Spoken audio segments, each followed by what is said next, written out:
Bonjour à tous, c'est Trading Life. On se retrouve aujourd'hui pour une nouvelle vidéo. Ce sera une vidéo analyse, donc je vais analyser mon graphique en direct pendant que je tourne, voilà. Et en même temps, je vais faire un peu de cours sur voilà, si j'utilise tel indicateur, je vais vous expliquer rapidement comment il fonctionne, etc., etc. Et donc c'est pour ça que j'ai appelé cette vidéo analyse et cours, comme la première que j'ai faite sur ma chaîne YouTube. Je vais faire à peu près pareil. Voilà. Donc dites-moi d'ailleurs si ce genre de vidéo ça vous plaît, si vous en voulez d'autres comme ça, quel type de vidéo vous voulez, etc., etc. Si vous voulez que je fasse des vidéos courtes, des vidéos analyse en direct, si vous voulez, enfin voilà, dites-moi ce que vous voulez que je vous fasse et je vous ferai ça. Donc on va commencer par GBP-CAD, donc le pound contre le dollar canadien. On est en daily, donc chaque bougie est égale à un jour. Donc on peut voir que là il y a eu du range. On va rallonger tout ça. Ah oui, pas très bien, excusez-moi. Nous voyons ici une tendance baissière. Est-ce que c'est quel niveau de la boule ici? Ok, donc on va viser plus bas. On va viser ça là. Voilà, ça correspond. Ok. Donc voilà. Est-ce qu'on a des résistances ou des supports importants ici? Là, on les a là. Hop. Donc voilà, vous commencez toujours par le daily, vous tracez les trendlines, les supports, les résistances que vous voyez, plusieurs au-dessus et plusieurs en dessous du prix actuel. C'est bien pour vous donner pas du coup des objectifs si vous avez un signal d'achat ou de vente. Voilà quoi. Ça peut vous aider à justement trouver les objectifs à atteindre et pour bien positionner ça. Un tout petit peu plus haut et voilà. Elle est parfaitement bien placée. Regardez où c'est arrivé. Pile ici, là aussi. Pile sur Roger, donc c'est bon, c'est bien tracé. On va en mettre encore une ici. Hop. Oui, ici, remarque, c'est un plus gros support.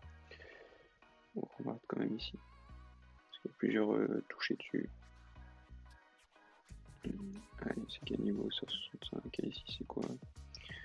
70. Bon, on va en mettre un quand même. Hop. Ta. Ah, il va pas l'air ouf. Ici, mieux. Ok, donc maintenant qu'on a fait ça en daily, attendez, il faut que je retrace une autre.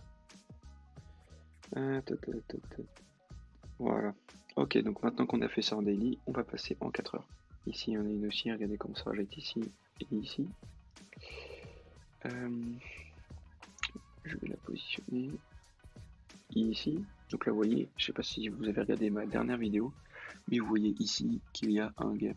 Donc l'ouverture et la fermeture se sont fait au même endroit sur cette bougie-là. Sauf que cette bougie-là, elle a ouvert très loin de la fermeture de celle-ci. Et donc, comme dans la vidéo, je vous le dis, ça remonte souvent au prix pour combler ce gap justement. Donc ici, ça l'a comblé et puis ça l'a complètement dépassé. Mais ça fait pas toujours ça, faut faire attention. Ici, on peut voir qu'il y a un range. Voilà, hop. Donc vous voyez comment ça réagit ici, ici et ici plus ou moins. En plus, on est sur un niveau institutionnel. Si vous voulez que je vous fasse une vidéo dessus, dites-le moi. C'est très très important et en fait c'est les niveaux que les grandes institutions, les gros capitaux utilisent pour trader, pour prendre position. Donc s'ils investissent des forts volumes, et ça fait bouger le prix et donc vaut mieux aller dans leur sens que en sens contraire. Voilà, ça je peux vous le dire que si vous n'allez pas dans le bon sens, ça fait mal. Donc là on est bon. Donc là par exemple, je vais pas prendre une position tout de suite, mais je me dis donc là on est en 4 heures. Si ça casse ce niveau-là, ça va faire un rejet, ça fait pullback dessus, et je pourrais possiblement prendre position si en H1 je peux le prendre. Voilà. Donc là voilà, enfin c'est un range et en sortie de range, ça veut dire que dès que le prix sort du range, ça veut dire que le prix nous montre qu'il veut faire autre chose que ranger. Il veut changer de direction. Donc là, horizontale, haussière et baissière. Il veut changer de direction. Et donc voilà, s'il y a un retest, un pullback, et puis un rejet, donc retest, pullback c'est la même chose, je l'ai vu normalement dans la dernière vidéo, ou une des dernières en tout cas. Donc faut attendre que ça revienne sur ce niveau-là. Un rejet, donc avec une bougie verte ou rouge, n'importe, c'est mieux verte. Et ensuite, bon, on achète, je sais pas encore là, voilà, c'est je dis ça comme ça, j'ai pas encore fini mon analyse. Voilà, ici on peut voir une épaule, tête, épaule. Hop, on va ici. Alors, non, c'est ici. Hop. Épaule, tête, épaule. Alors, regarde ici, on va prendre à partir d'ici. On va jusqu'à là. Épaule gauche, tête, hop, et épaule. Et là, on va là. Coriolis, on va la résistance ici. Si ça casse la résistance ici, ça aura cassé la ligne de coup. Donc, je la trace pas. Déjà, il va y avoir trop de lignes. Voilà. Est-ce qu'on peut faire quelque chose? Non, on va faire ça en 1 heure. Voilà, alors en 1 heure, qu'est-ce qu'on peut voir? Donc là c'est pareil, quand on arrive ici, il faut faire un choix et poser des conditions. C'est-à-dire que on dit si le prix fait telle chose ou telle chose, j'achète ou je vends. Voilà. Donc ce que je fais moi, ce que je fais attendre ici, c'est qu'il y a une cassure du haut. Parce que si on regarde dans H4, si, hop, attendez, on va revenir ici, faut que je vous montre ça aussi. Hop. Voilà, regardez, ça. Vous voyez qu'ici on est sur un bas de range, plus ou moins. Ok, ça a touché le gros support ici, donc ça peut très bien les retoucher, mais épaule, tête, épaule, moi personnellement, j'attends la cassure haussière, point. Si ça casse à la baisse, bah, je prendrai à ce moment-là ici, mais c'est autre chose. Donc là, vous voyez, j'ai tracé cette ligne-là, hop, cette trendline. Donc je vais, si je prends position, mettre des TP ici, ici ou ici, donc selon là où je suis, voilà. En tout cas, le prix, il va peut-être aller là, on le sait pas encore, mais je prendrai position, si je prends position, je mettrai mon TP ici. Voilà, donc j'attends ici que ça sorte du range. Voilà. Donc là pour l'instant, il n'y a pas grand chose à faire à part attendre que ça sorte des 1,7150. Si ça passe les 1,7150 à la hausse et que ça casse bien, et ben vous pourrez prendre position. Après, voilà, je le rappelle, j'ai fait dans ma description, mais je l'ai pas dit encore en vidéo. Mes vidéos, c'est à titre éducatif. Voilà, chacun est responsable de ses actes et de ses investissements. Ce que je vous dis, sauter d'un pont, vous allez sauter d'un pont. Donc quand je vous dis acheter ça, machin, etc., chacun est libre de faire ce qu'il veut, enfin ça paraît logique. Donc voilà, chacun est responsable de ses actes, de ses investissements, et voilà, il n'y aura pas de souci. Nous voici sur EuroAUD. Donc j'avais déjà fait une analyse et elle m'avait l'air pas mal, donc je vais vous expliquer ce que j'ai fait. Ça sera plus simple. Donc EuroAUD en daily. Donc, attendez, j'ai zoomé un tout petit peu. Voilà. Donc là vous voyez j'ai tracé une trendline. Regardez, 1, 2, 3, 4. Ça touche plusieurs fois ici. J'ai tracé une autre trendline ici, ça fait un canal descendant. Donc là, tendance baissière depuis le 18 mars 2020. Tiens, c'est vraiment bizarre. Voilà. Donc, on est ici. Il y a un canal descendant, là il y a eu un range. Impulsion, correction, correction. Normalement, il y aurait une autre impulsion. C'est par rapport aux vagues d'Elliott. Donc, les vagues d'Elliott, si vous voulez que je vous explique ça en vidéo, vous me le dites aussi. Ça peut permettre de savoir où on en est sur le graphique, tout simplement. Par exemple, là, si je savais pas ce que c'était les vagues d'eau, j'aurais pris en achat et par exemple pour aller jusqu'à là, quoi, par exemple. Si je savais, voilà. Les vagues d'Elliott, en gros, ça se compose de 5 mouvements. Une impulsion, une correction, une impulsion, une correction et une impulsion. Pour la tendance baissière et en haussier, ça fait impulsion, correction et impulsion. Et 2 corrections et 3 impulsions. Donc, ici, C'était sorti du canal descendant daily depuis le 18 mars, qui était baissier depuis le 18 mars. Ça a retest du coup sur ces trendlines. En plus, ça nous avait créé une autre trendline ici. Ça fait troisième rebond. Parti à la hausse, ça touchait en haut du canal. Donc là, à partir d'ici, on aura pu créer le haut du canal. Voilà. Ensuite, là, j'avais fait quoi? Ah oui, ça avait fait un double bottom. Bref. On va passer. Non, attendez, je vais vous expliquer. Voilà. J'avais tracé du coup des supports de résistance. Regardez ici, le range est très plat, il est très horizontal, il est très clean. Juste un faux mouvement ici, mais il était très clean aussi. Voilà. Là, vous voyez que par exemple, dès que vous avez un rejet comme ça et que la bougie d'après, le corps de la bougie d'après clôture même pas au-dessus de l'autre corps ou de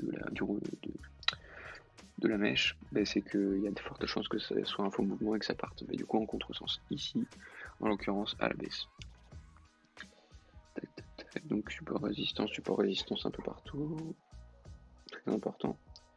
Hop, nous allons en H4. Donc qu'est-ce que j'ai fait ici? Ah oui, il y avait un double bottom. Ligne de coup, elle est là. Regardez, ça fait rejet sur la ligne de coup.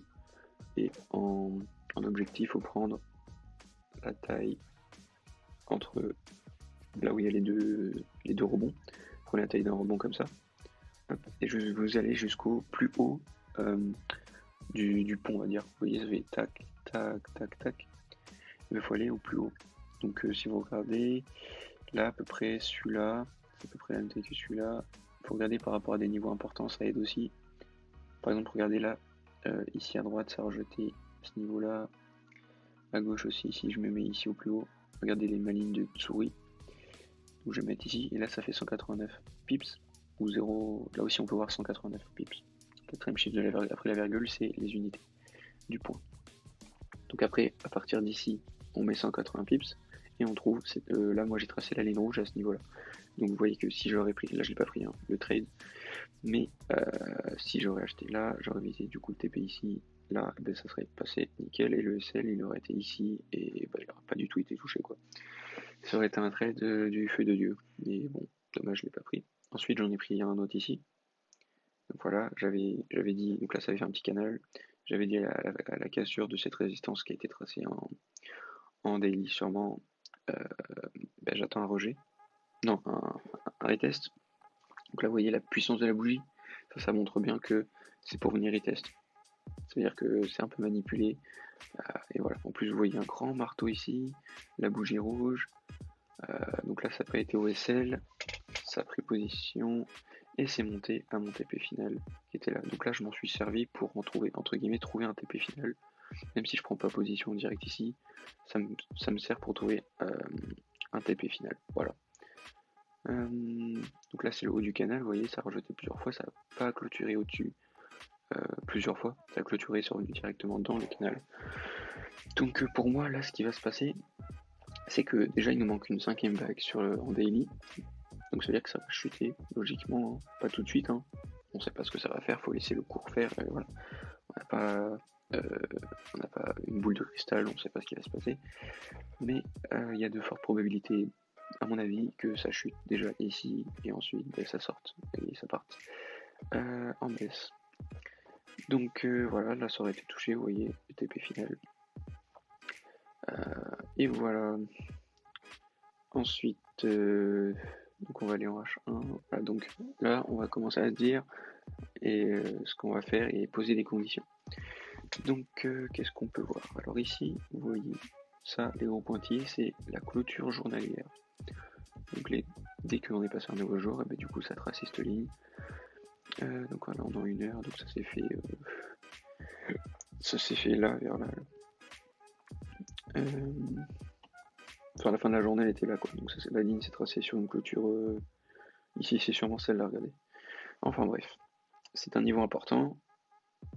Vous pouvez le tracer sur TradingView, vous pouvez le paramétrer automatiquement, comme ici. Donc là, ce que je vais faire, c'est que je vais attendre un rejet d'ici et une clôture. Vous voyez ici, ça fait un support, ça fait une épaule, tête-épaule pour l'instant, mais l'épaule un peu cassée. Hein. Vous voyez ici, regardez comment ça a rejeté ici. Hop. et ici, ça fait une résistance. Là, vous voyez la grande bougie verte, le marteau après, ça nous montre que c'est un faux mouvement. Voilà, donc ici, on sait que c'est un faux mouvement, de toute façon, on l'a su, c'est rentré directement dans le canal. Donc si c'est un faux mouvement vers le haut, il y a de fortes chances que du coup, le mouvement d'après, ce soit un mouvement baissier. Donc là, vous voyez pareil, comme ici, une grande bougie verte. Donc pour faire peur en gros à tous les traders particuliers, voilà, ceux qui n'ont pas d'expérience, qui ne savent pas pourquoi ça fait ça, etc., qui paniquent. Et bien là, vous pouvez voir que la grande bougie, elle est verte. Il y a de fortes chances que ça fasse un peu comme ici ou ici. Mais en tout cas, ce que j'attendrais, c'est que ça passe en dessous de ce support, que ça casse, ça fasse pullback, ça chute. Voilà. Et donc après, vous pourrez viser le bas du canal ici, hein, voire même, si vous êtes vraiment patient, carrément le canal daily, calculer les longueurs d'impulsion, etc. pour les additionner et trouver le TP final de cette longue tendance baissière depuis le 20 mars 2020. Donc voilà, pour l'instant, il n'y a pas grand chose à faire à part attendre encore une fois sur l'euro AUD.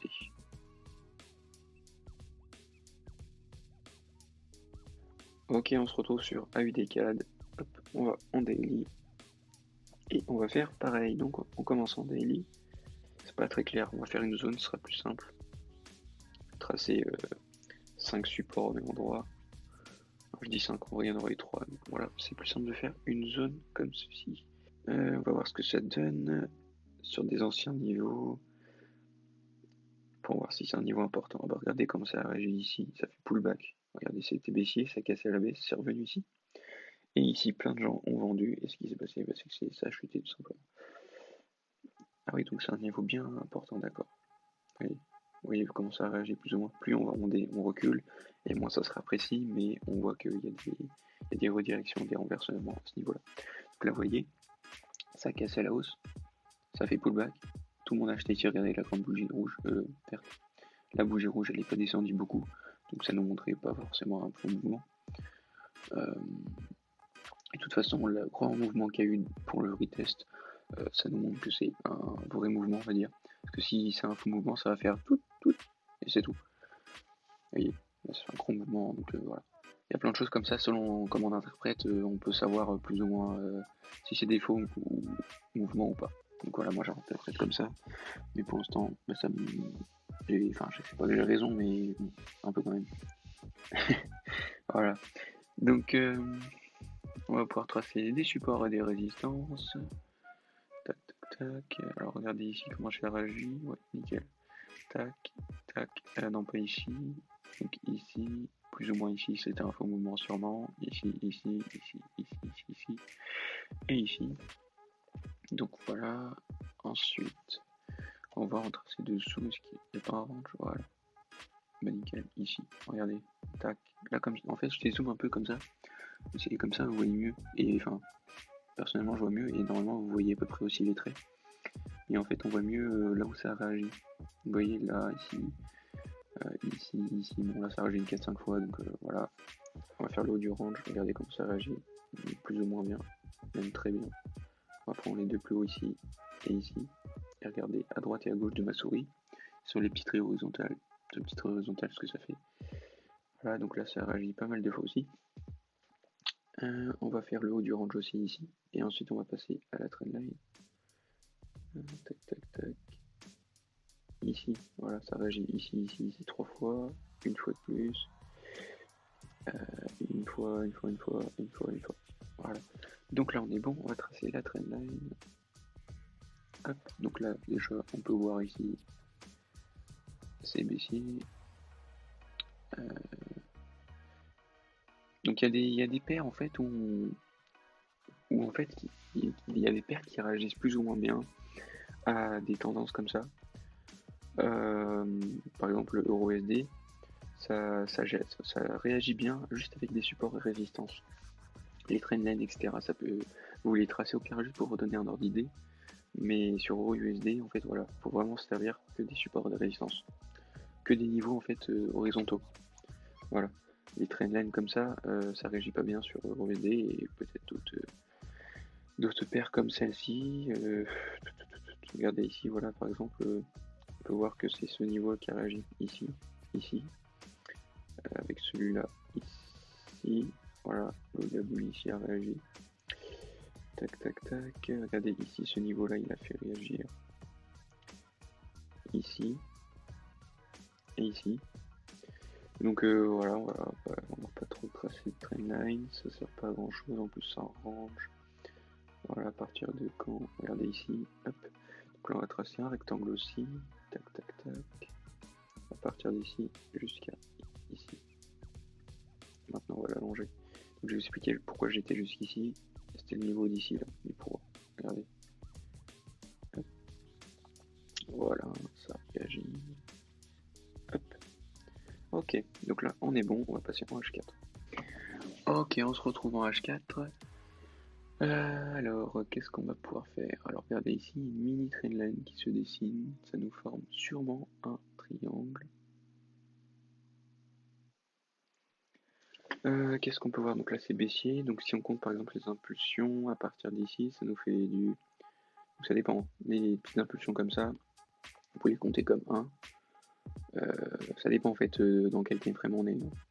Mais là, je pense que je le prendrai plus long terme, je le prendrai comme ça.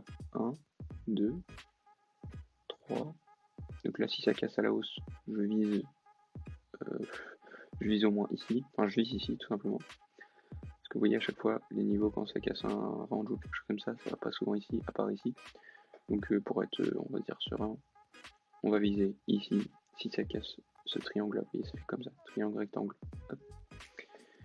Donc là, c'est pas la fin de l'analyse, hein, faut attendre. Et là, c'est pour l'instant ce que je peux voir, c'est ça.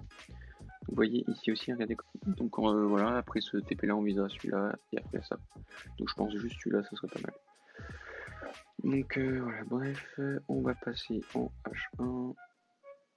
Et à chaque fois, je ne vous ai pas montré, mais j'ai voilà, le stochastique, le TKDJ et le RSI. Si vous voulez que je vous apprenne à les utiliser tous ensemble, vous me le dites parce que j'ai trouvé un combo plutôt gagnant avec ces trois indicateurs-là.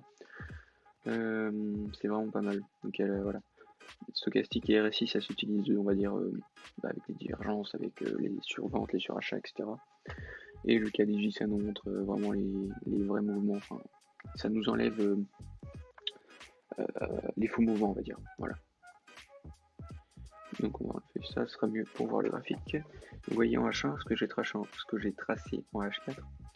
Voyez, ça réagit bien. Donc là, je vais laisser le trait en H4 et je vais attendre qu'en H4, ça soit que c'est bien cassé. Parce que ça peut faire par exemple comme ici. Juste un faux mouvement et hop, ça revient. Et une bougie rouge, verte et rouge. Donc ça nous montre que c'est un faux mouvement. Donc là, voilà, là il y a pas mal de mouvements, ça a cassé le niveau de consolidation. Un tout petit niveau de consolidation, c'est reparti. Il faut que ça casse au-dessus de cette mèche là pour être sûr que c'est haussier. Donc on va attendre que ça casse ici et on visera ici et ici. Il y a aussi ici du coup, on peut le tracer. Vous voyez, quand il y a des mèches comme ça, vous pouvez mettre plus ou moins dans la mèche. Mais voilà, c'est mieux d'être précis pour positionner, par exemple ici, regardez, bougie rouge, doji et grosse bougie verte. Voilà, c'est mieux d'être précis là-dessus. Et si vous voyez des mèches qui dépassent comme ça, ça c'est pas grave. Voilà, ça c'est pour tracer du coup les supports de résistance.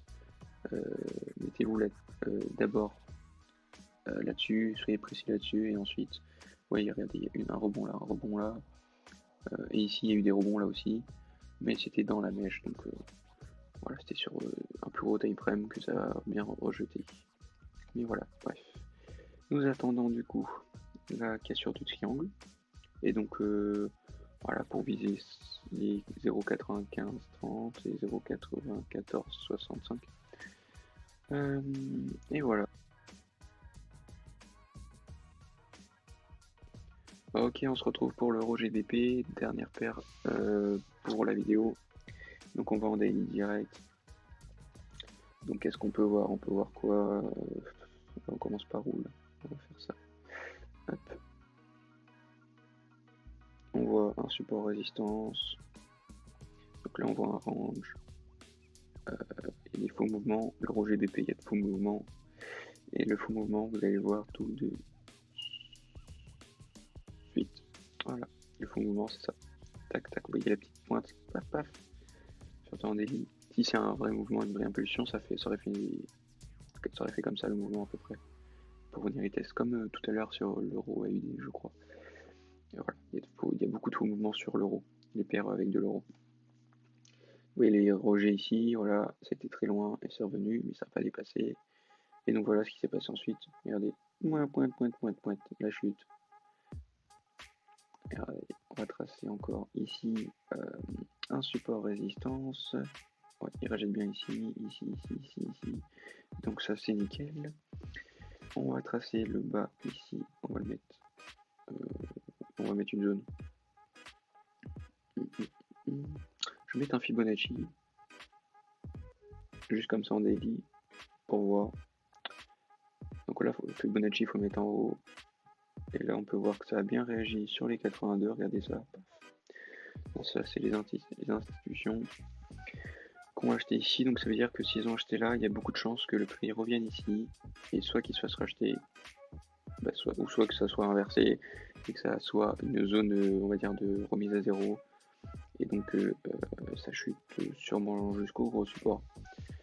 Et peut-être faire un double bottom sur du très long terme.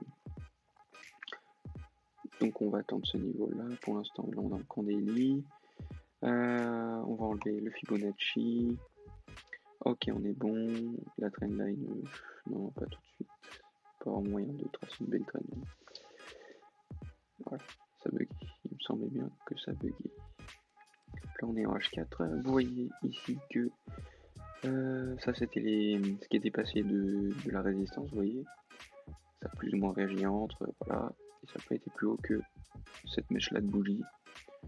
Donc voilà, ça nous montrait que ça ne voulait pas dépasser ce niveau et que c'était plus baissier que, plus vendeur qu'acheteur à ce moment-là. Qu'est-ce qu'on peut voir ici? Ici. On peut voir ce que j'appelle le 1, 2, 3. Il y a eu un rebond ici, donc là à ce moment-là on ne sait pas que ça peut former ça. Là il y a eu deux ici. Donc à ce moment-là où il y a le deuxième rebond, on peut tracer cette ligne-là. Et vous voyez, c'est revenu ici. Et regardez comment ça a rejeté. Très bien rejeté. Et le troisième rebond, il a été puissant comme ce qui se passe la plupart du temps. Au troisième rebond, ça explose. Donc c'est baissier ou acheter. Enfin, les troisièmes rebonds, ça peut se faire. Les trois rebonds, ça peut se faire à la baisse ou à l'achat. Voilà, regardez comme ça a rejeté. En plus, voilà, on aurait pu très bien prendre position là. Ouais, ici. Ouais, sur cette bougie là, je pense. Tac. Ici, on peut voir.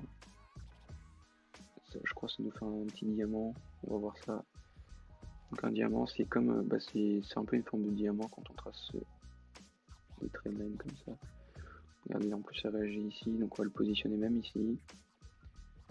Je crois que ça va le faire sur du plus long terme. Ah oui.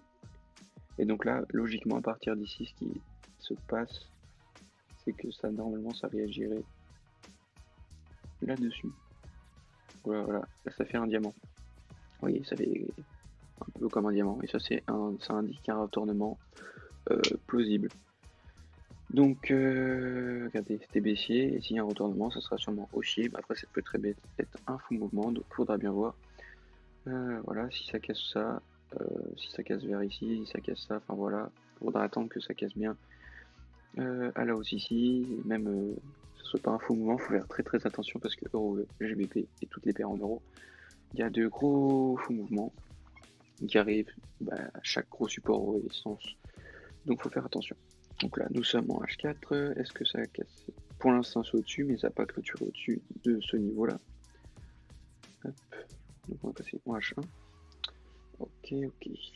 Donc, qu'est-ce qu'on peut faire? Regardez ici, ça fait un support. Regardez ici, pile sur le rejet. Et là aussi. Ok, alors on est parti. Donc là, pour l'instant, ce que je suis en train de faire, ça nous montre un formule d'acheteur. Donc ça peut être un faux mouvement. On va regarder avec ça. Le stochastique, il est presque en surachat. Ce mouvement ici, c'est le mouvement juste de cette bougie-là. Donc ça nous montre proportionnellement à peu près le mouvement du prix qui va se passer. Le stochastique, vous voyez, il a fait tout ce mouvement-là. Il est presque en surachat. Excusez-moi. Il est presque en surachat juste avec une seule bougie. Donc ça nous montre que pour l'instant il n'y a pas beaucoup de puissance et que c'est sûrement pas, à mon avis, un vrai mouvement et que c'est un faux mouvement, et donc ça va pas aller plus haut que ça. Ça va peut-être toucher la remarque, je sais pas, mais en tout cas c'est mieux de passer baissier pour l'instant.